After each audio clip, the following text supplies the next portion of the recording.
Sir नमस्कार, स्वागत है आपका सोशल बांग्ला में। हाँ, thank you Sujata, please tell me. Sir exit poll तो शायद आपने देखा ही होगा, बहुत सारे नेशनल मीडिया हो या फिर लोकल मीडिया, तिपरा मोथा का जो फिगर हमने देखा है उसको लेके आप सेटिस्फाइड है? देखिए, नेशनल मीडिया को कुछ आइडिया नहीं है। इलेक्शन के 3 दिन पहले आकर 1-2 बूथ के सामने 2-3 लोगों से सवाल पूछकर जी। ये बोलते हैं कि ये ओपिनियन सर्वे है।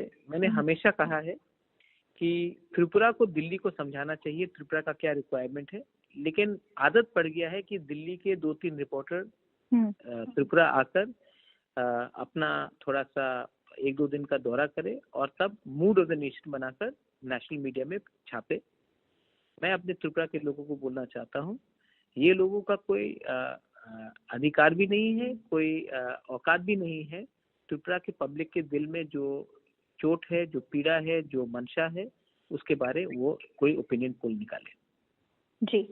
और सर आने वाले जो दिन है, यानी कि हम अगर 2 तारीख की बात करें तो कुछ घंटे बाकी है।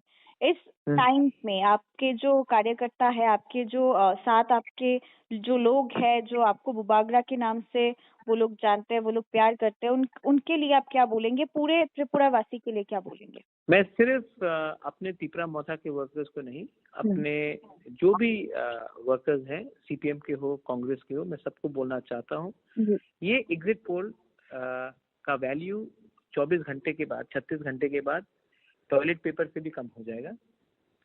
ये सब यही लोगों ने कहा था कि पश्चिम बंगाल में ममता बनर्जी को 115 सीट मिलेगी और बीजेपी को 150 मिलेगा, लेकिन जब रिजल्ट आया तो बीजेपी को 77 और ममता बनर्जी को 215 पार हुआ या 218 जो भी हो। तो ये सब लोग असल में ना ट्राइबल का माइंड समझते हैं, ना बंगाली का माइंड समझते हैं। बूथ के सामने 1-2 दिल्ली के लड़के को माइक लगाकर उनका व्यू मांगने से कोई अपना दिल का बात नहीं कहेगा। लेकिन चलिए, पैसा कमाना है सबको और पैसा सिर्फ एक पार्टी के पास है, इसी के लिए इन्होंने ये एग्जिट पोल निकाला है, हमारा मनोबल तोड़ने के लिए।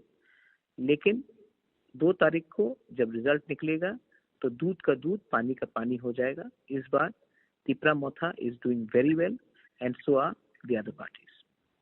बहुत बहुत शुक्रिया सर आपको सोशल बांग्ला की तरफ से। थैंक यू बेलाइंदा हम भाई, थैंक यू।